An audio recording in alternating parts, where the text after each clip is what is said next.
नमस्कार दोस्तों, स्वागत है आपका एक बार फिर से हमारे चैनल आरपी करियर क्लासेस में, जहां हम बात करते हैं झारखंड पुलिस प्रतियोगिता परीक्षा की, उसकी तैयारियों की।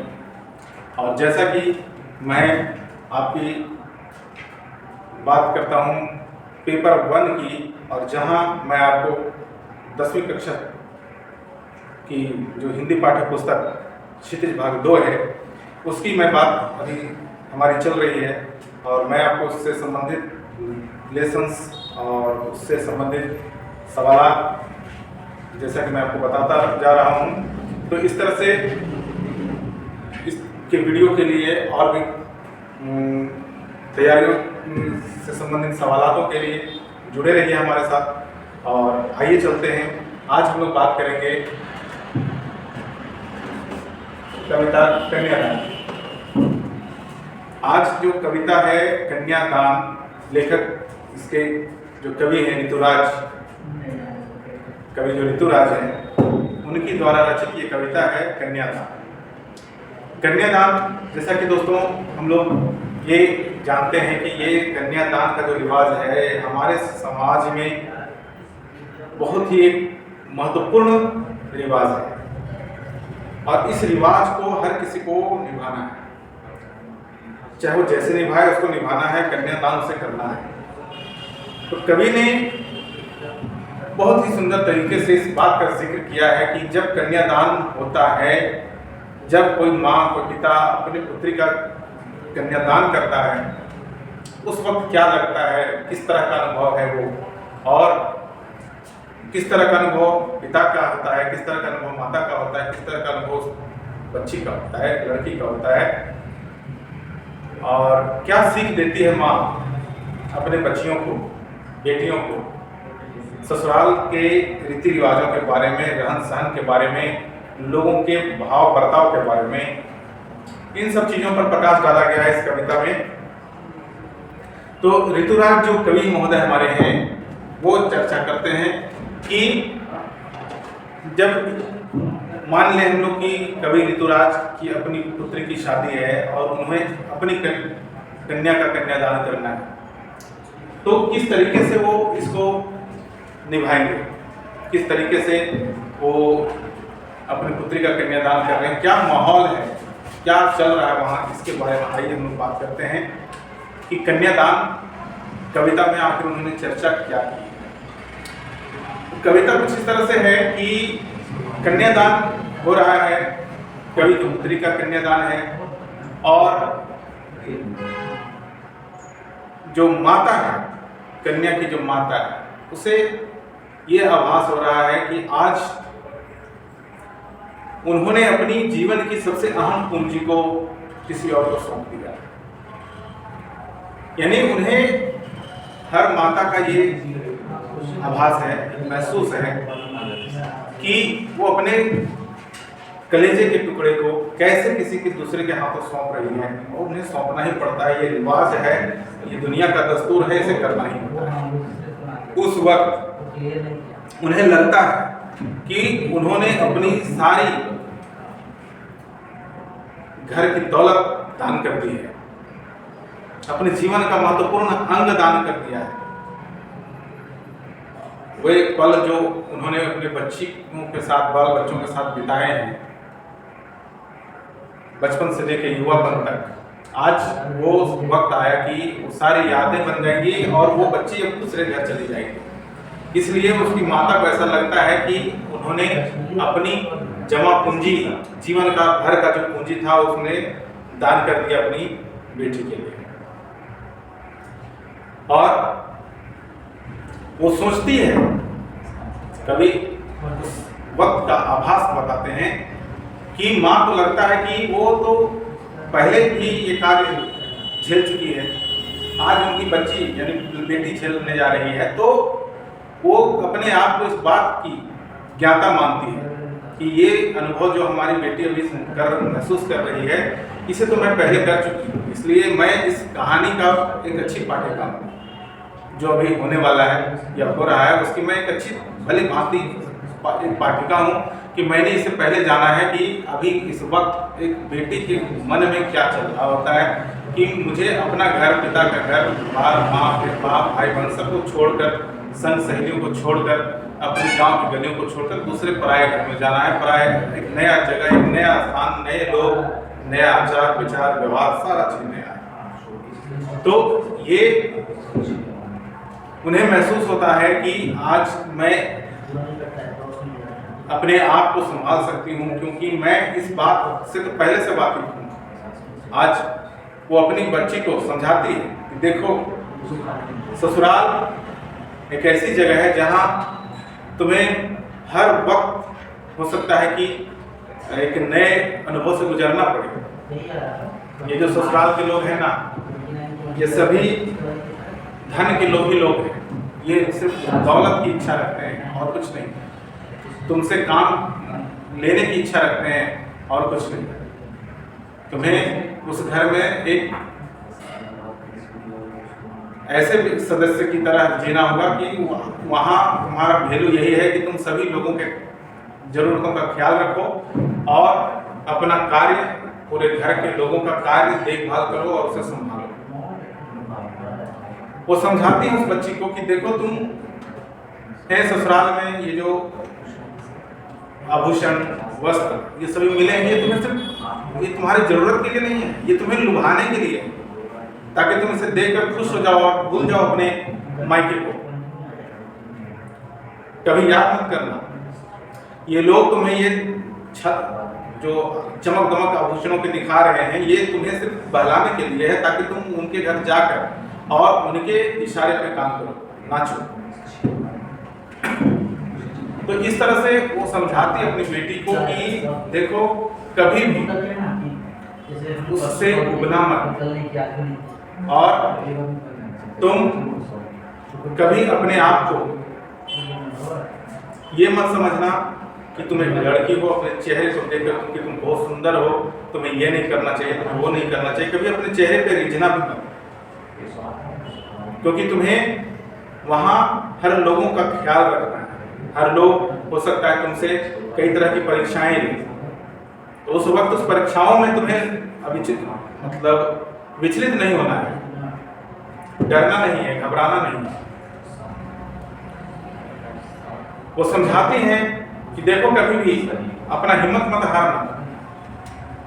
ससुराल है, कई तरह के लोग हैं, कई तरह के अनुभव हैं, कई तरह की बातें आएंगी, लेकिन वो एक बहुत अच्छी तथ्य के तहत अपनी बच्ची को समझाती है कि जो अंगीठी मतलब चूल्हा होता है, तो चूल्हे की जो आग होती है बेटी, वो रोटियां सेकने के लिए होती है, ना कि उसमें जलने के लिए।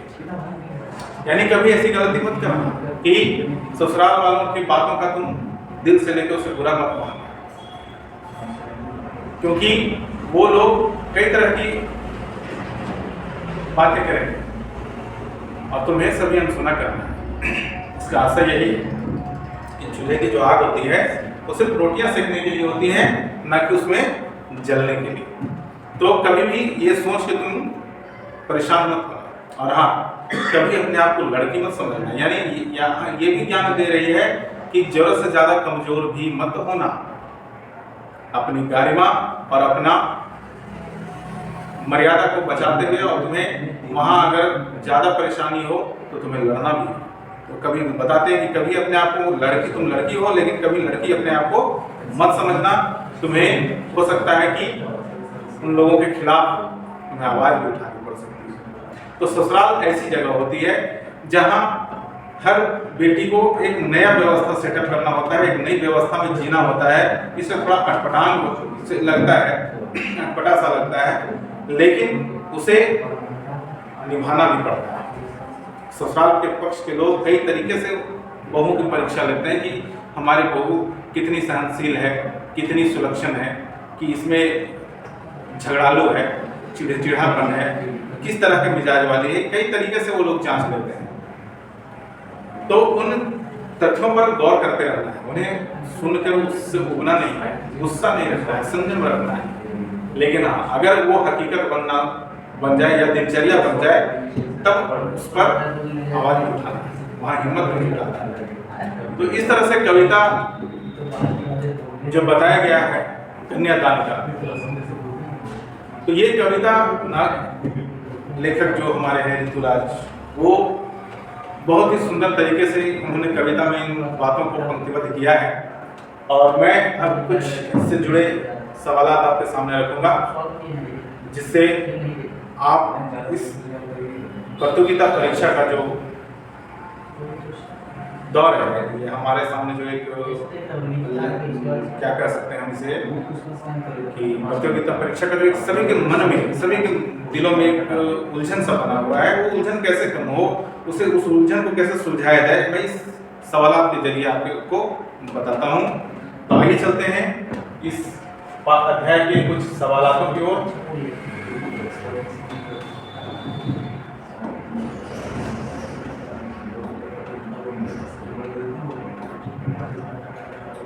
तो पहला सवाल हमारा है दोस्तों कि कन्यादान करते समय किसका दुख बहुत ही वास्तविक था। यानी कन्यादान जब किया जा रहा था तो सबसे वास्तविक दुख किसको था? सबसे वास्तविक दुख तो माँ को था, क्योंकि वो अपने कलेजे के टुकड़े को जिसे बचपन से पाली आज दूसरे के हाथों सौंपने जा रही है, इसलिए इसका सही जवाब है माँ का। यानी सबसे वास्तविक दुख किसका था? माँ का था, इसलिए ऑप्शन 2 हमारा ख सही है। अगला सवाल है कि लड़की की माँ दुखी थी क्योंकि उसकी कन्या ही उसकी एकमात्र क्या थी। जैसा कि मैंने बताया कि उनके जीवन की एकमात्र जमा पूंजी वो बच्ची थी जिसे वो दूसरों को दान करने जा रही थी, इसलिए लड़की की माँ दुखी थी। क्यों? क्योंकि वो बच्ची जिसे वो दान करने जा रही थी उसकी एकमात्र पूंजी थी, इसलिए सही जवाब हमारा है पूंजी, और सही ऑप्शन हमारा होगा। अगला सवाल है कि किसे वैवाहिक जीवन के झंझटों और दुखों का ज्ञान नहीं है। वैवाहिक जीवन के झंझटों और दुखों का ज्ञान किसे नहीं है? तो माता को तो है, क्योंकि उन्होंने इस दौर को गुजार चुकी हैं वो, लेकिन वो बच्ची जो जिसके सामने पहली बार ये माहौल आया है, जिसकी शादी होने जा रही है, तो उसके लिए ये वक्त जो है बिल्कुल नया सा है। तो इन झंझटों और दुखों का ज्ञान किसे नहीं है? तो लड़की को, यानी बेटी को नहीं है, इसमें सही जवाब हमारा होगा हाँ। अगला सवाल है कवि ने लड़की को किन सुखों में जीता हुआ दर्शाया है। कवि जो है हमारे ऋतुराज, उन्होंने लड़की को किस सुख में जीता हुआ दर्शाया है? आखिर वह बचपन से किन सुखों में जीती आई है? तो वह काल्पनिक सुख में, एक काल्पनिक सुख में जीती हुई आई है, सिर्फ कल्पना के दौर में जीती आई है कि हमारा जीवन ऐसा होगा वैसा होगा, ये सोच सोच कर उसे सपनों की दुनिया में जीती है, इसलिए इसका सही जवाब हमारा है क। अगला सवाल है कविता में लड़की के सयाने न होने का क्या अर्थ है। कविता में कहा गया था कि अभी मैं सयानी नहीं हूँ, या उन्होंने कहा कि अभी तो ये बेटी सयानी नहीं है। यानी सयानी का मतलब है होता है युवा होना, युवा का मतलब होता है परिपक्व होना, और बच्ची जो अभी छोटी है, कम उम्र की है, वो भी युवा नहीं है, उसे क्या पता कि ससुराल क्या होता है, इसलिए उनको ये बच्ची के लिए, वो बेटी के लिए कहा गया है बात कि लड़की के सयाने न होने का क्या आशय है। तो इसका सही जवाब हमारा है कि दुनियादारी को न समझना, यानी वो इस बात को नहीं समझ पाती है कि ससुराल क्या होता है, ससुराल के लोग कैसे होते हैं, वहाँ क्या क्या मुझे झेलना होता है, एक बेटी को ससुराल में क्या झेलना होता है, इसलिए इसका सही जवाब हमारा है क। अगला सवाल है लड़की की माँ को लड़की के किन दुखों की चिंता है।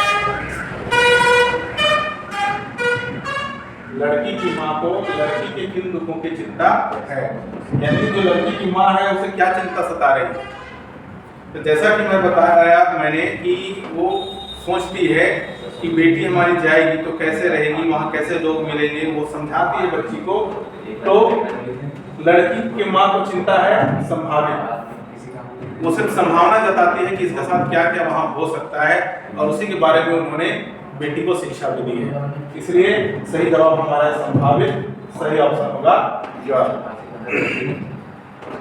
अगला है बहुएं थोड़े से गहनों और कपड़ों के बदले क्या खो बैठे। यानी जो बहू ससुराल पहली बार जाती है, उन्हें जो गहने और कपड़े चमक दमक दिखाए जाते हैं, दिए जाते हैं, उसके बदले वो अपना क्या खो देते हैं।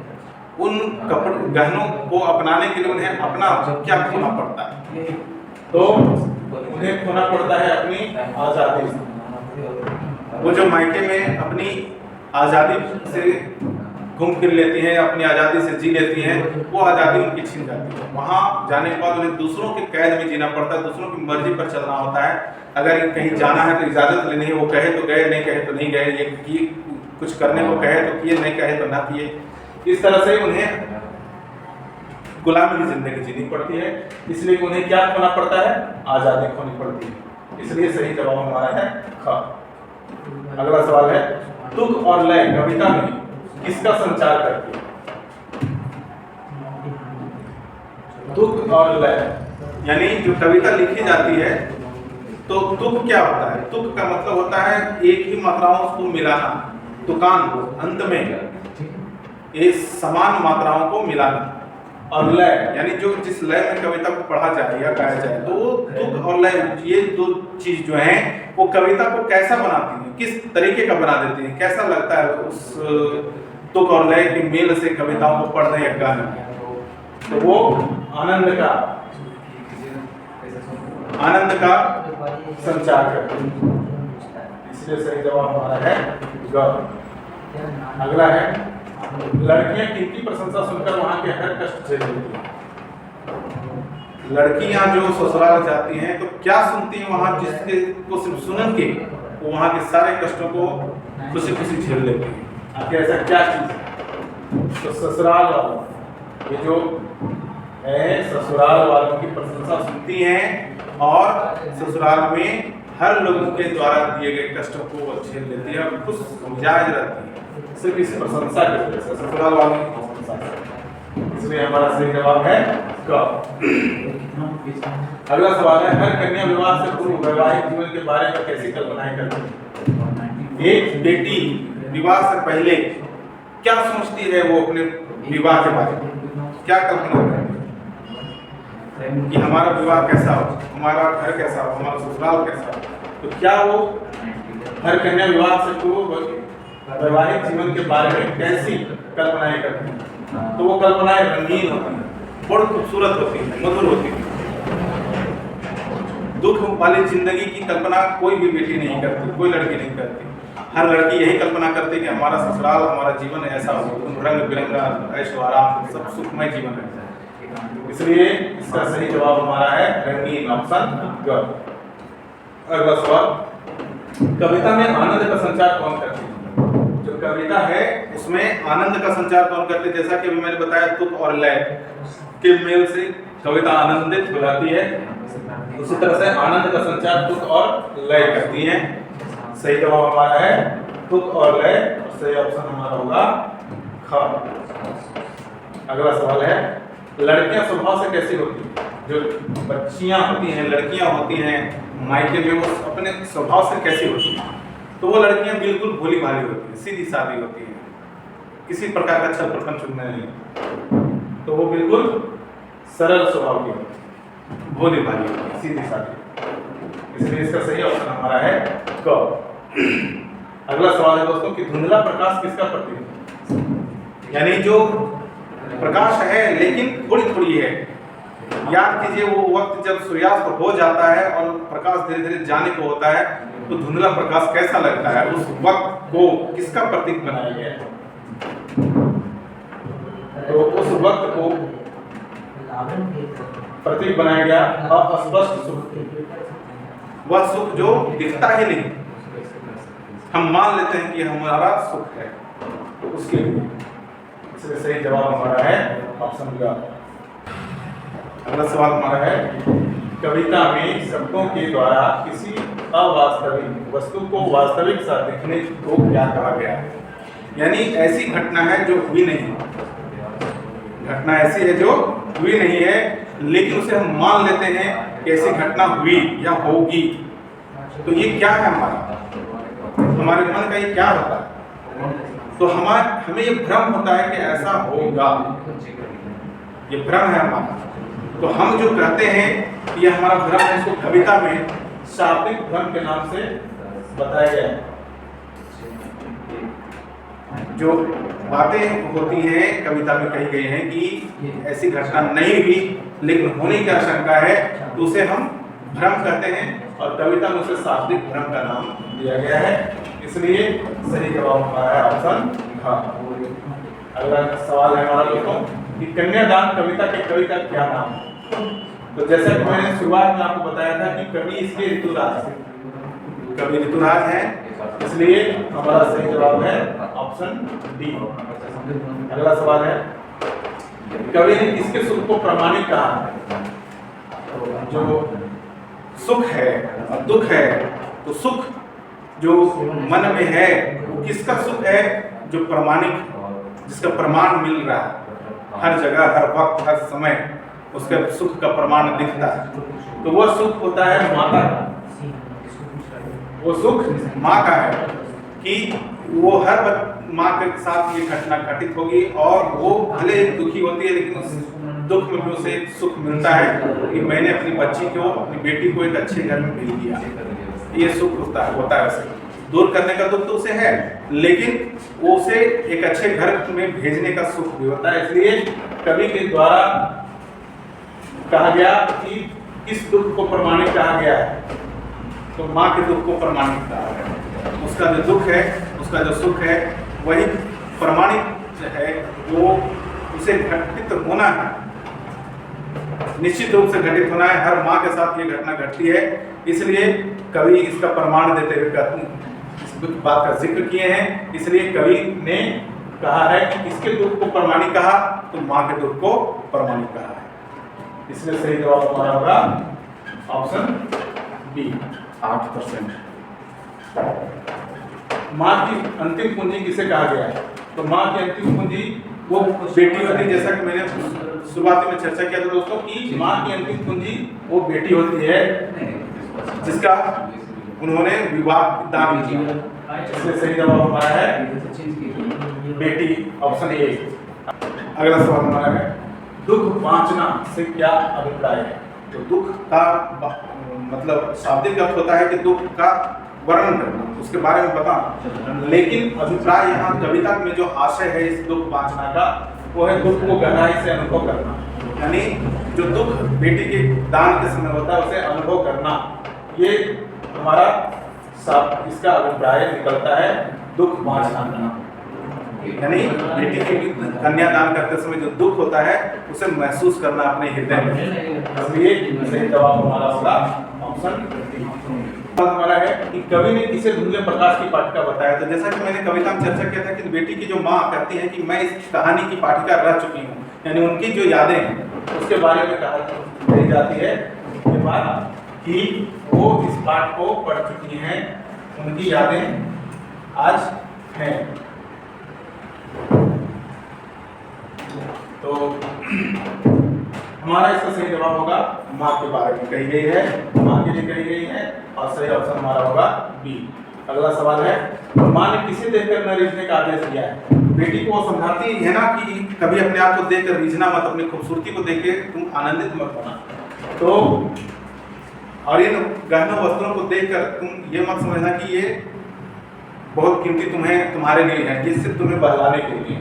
तो माँ ने किसे देखकर न रीझने का आदेश दिया, तो सही जवाब होगा चेहरे को, यानी अपने चेहरे को देखकर कभी अपनी सुंदरता पर मुग्ध मत होना।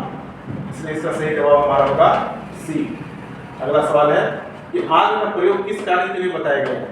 जैसा कि मैंने कविता में चर्चा किया था दोस्तों कि चूल्हे की आग रोटी सेकने के लिए होती है, जलने के लिए नहीं, यानी इसका सही जवाब है रोटियां सेकने के लिए, और सही ऑप्शन हमारा होगा ए। अगला सवाल है नारियों के लिए किसे बंधन बताया गया है। यानी नारियों के लिए बंधन क्या है, तो नारियों के बंधन है उनके गहने, उनके जेवर, उनके वस्त्र आभूषण। इसलिए इसका सही जवाब होगा वस्त्र एवं आभूषण ही उनकी बंधन है, जिसे उसकी माँ ने कहा था कि तुम इसे बंधन को खुले मत समाना। इसलिए सही ऑप्शन हमारा है बी। अगला सवाल है लड़की जैसी दिखाई न देना का क्या तात्पर्य है। आखिर इस बात से क्या मतलब निकलता है कि तुम कभी लड़की जैसी दिखाई ना देना, यानी कभी अपने आप को कमजोर मत समझना। तुम लड़की हो लेकिन लड़की बन के मत रहना, यानी कमजोर मत बनना, कभी नहीं, अपना हिम्मत जुटाए रखना। इसलिए इसका सही जवाब हमारा है ऑप्शन सी। अगला सवाल है तो इस तरह से दोस्तों मैं आपके सामने हर रोज जैसा कि वायदे के मुताबिक मैं आता हूँ आपके लिए एक नया पार्ट लेकर, नया लेसन, नए उसके साथ बहुत सारे सवालात, उसकी जानकारियाँ। तो ऐसे वीडियोस के लिए आप हमेशा हमारे साथ जुड़े रहिए। और मैं एक बार आपको बताता चलूँ कि इस तरह के जो सवालात हैं हमारे पास बहुत सारे, इसका समूह है जो आपको हमारे चैनल आरपी करियर क्लासेस पे प्रैक्टिस बुक के जरिए आपको दिए जाते हैं मात्र 299 रुपये में। और साथ ही आपको बहुत ढेर सारे मॉक टेस्ट पेपर भी दिए जाते हैं। तो जुड़े रहिए हमारे साथ, बने रहिए हमारे साथ। मैं आने वाले वीडियो में फिर आपसे मिलता हूँ एक नए लेसन के साथ। तब तक के लिए नमस्कार।